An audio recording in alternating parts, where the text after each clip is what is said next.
नमस्कार आप सभी दर्शकों का सभी का आर खबर में स्वागत है। मैं इस समय नोएडा में हूँ और हमारे साथ धीरज जी हैं। इनसे आपकी मुलाकात कराएंगे और चर्चा करेंगे जो दिल्ली में चुनाव हुए हैं उसमें बीजेपी का काफ़ी अच्छा रहा है और ये अनुभवी हैं और बीजेपी सपोर्टर भी हैं और इनसे जानेंगे कि मुख्यमंत्री बीजेपी किसको बनाएगी। आर खबर में स्वागत है धीरज जी आपको। नमस्कार सर, आर खबर के सभी दर्शकों को नमस्कार।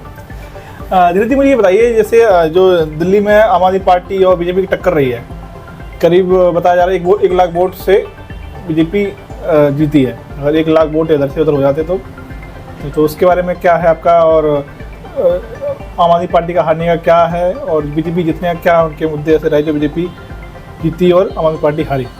देखिए, बीजेपी को जीतने का बहुत बड़ा कारण है चूँकि पिछले 10 से 11 साल से आपकी सरकार दिल्ली में थी। लोगों में इतना एंटी इनकम्बेंसी था, सरकार के लेकर नाराज़गी थी। जैसे अब खराब सड़कें हैं, कूड़ा भरा हुआ सड़क पे, पानी गंदा आना, सीवर लाइन का ओवरफ्लो होना और जो बुनियादी यमुना जी का गंदा होना, तो जो बेसिक बुनियादी सुविधाएँ हैं वो आम लोगों को मिल नहीं पा रहा था। लेकिन आपके यहाँ रोकूंगा मैं, आपका जो वोट परसेंट था ना वो बरोबर ही रहा है। दिल्ली में 70 सीटें टोटल। 70 सीट में जो उसको 22 सीटें मिली है आम पार्टी को, और उसमें बताया जा रहा है कि वोट का रेशियो रहा है वो बरोबर ही रहा है। 2-3 हज़ार से हर जहाँ भी बीजेपी जीती है 35-40 सीट जो जीती है, 45 सीट है, उसमें जो रेशियो रहा है जीतने का 500, 600, 1000, 2000, जो ये रेशियो बताया जा रहा है कि जो कांग्रेस को वोट मिला है जनता का, वो वोट अगर आम आदमी पार्टी को मिलता तो आम आदमी पार्टी निकल जाती। नहीं, देखिए ऐसा नहीं है। अब दोनों के वोट का अगर आप परसेंटेज आप देखोगे तो 4% का डिफरेंस है। आम आदमी पार्टी को 42% वोट मिला और बीजेपी को 46% वोट मिला है।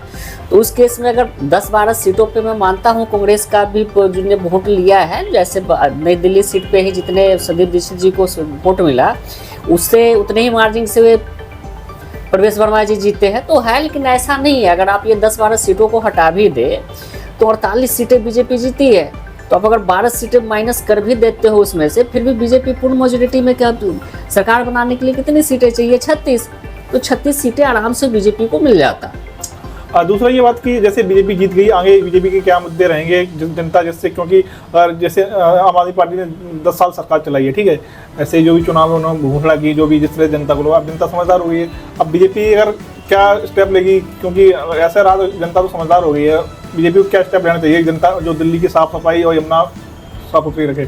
देखिए, बीजेपी को बड़े पैमाने पर काम करना पड़ेगा। जो भी इंफ्रास्ट्रक्चर की जो बेसिक चीज़ें हैं, जैसे सड़क टूटे फूटे हैं, सड़कों को दुरुस्त करना पड़ेगा, सीवर लाइन को सही करना पड़ेगा, गंदा पानी जो आता है उसको सही करना पड़ेगा, यमुना की सफाई करनी पड़ेगी। अब दिल्ली में नई कोई बसें खरीदे नहीं गई है तो उसको भी करना होगा। एजुकेशन पे ध्यान देना पड़ेगा। तो बीजेपी को बड़े पैमाने पे काम करना पड़ेगा। ये 5 साल कूड़े का पहाड़ है, जो वायु का प्रदूषण है, इन सारे सेक्टरों में बीजेपी को आपको जम के काम करना पड़ेगा। जो लोगों का जो ट्रस्ट है वो जो एज इट इज़ रहे, और बाकी जो चुनाव में इन लोगों ने बोला जो हम ये लोग जो पहले की सरकारें सुविधा दे रहे थे उसको भी कंटिन्यू करना होगा। तो बीजेपी के लिए चैलेंज बड़ा है, लेकिन मुझे पूरा विश्वास है लोग उस पर खड़े उतरेंगे। बीजेपी के लिए चैलेंज तो है। तो आपके हिसाब से मुख्यमंत्री का पद किसे मिलना चाहिए, मतलब आपके क्या? देखिए, अब बीजेपी ऐसी पार्टी है, आप अगर आप देखोगे 48 लोग जीते हैं दिल्ली के अंदर और 7 सांसद है, तो 55 कैंडिडेट है बीजेपी के पास, जिसमें से किसी को भी बीजेपी मुख्यमंत्री का चेहरा बनाया जा सकता है। लेकिन आप अगर बोलेंगे जो सबसे बड़ा चेहरा कौन है, तो मेरे हिसाब से नई दिल्ली सीट से जो प्रवेश सिंह वर्मा जी जीते हैं तो उनका ही जो दावेदारी है सबसे ज़्यादा मजबूत है सीएम के रेस। आप अभी बता रही कि बिहार का कोई एक्टर है खेसारी लाल यादव, उन्होंने कहा कि हमारे ये क्या नाम मनोज जी अच्छे मतलब रहेंगे। नहीं, तो जैसा मैंने कि बोला जो 48 तो विधायक जीते हुए हैं और 7 सांसद है, तो मनोज तिवारी जी भी तो सांसद है। तो 55 कैंडिडेट बीजेपी के पास है, इनमें से बीजेपी किसी को भी सीएम का चेहरा बना सकती है। अच्छा। अगर आप लॉक करेंगे आपके उससे आइडिया से, आपका अनुभव से, तो किसे लॉक करेंगे? देखिए, 2 चीज़ें हैं। बीजेपी को दिल्ली के अंदर ऐसा मुख्यमंत्री चाहिए, चूँकि अगर अरविंद केजरीवाल जी हारे हैं तो चुप होकर बैठने वाले नहीं हैं। राइट। और काम करना हो जिसके पूरे प्रशासनिक पे एनी टाइम अवेलेबल हो, और उसको कई मोर्चों पे लड़ना पड़ेगा। तो काम को आगे बढ़ाना पड़ेगा। दूसरा, जो अपोजिशन पार्टी है उनके खिलाफ भी दमदार तरीके से डटे रहना होगा।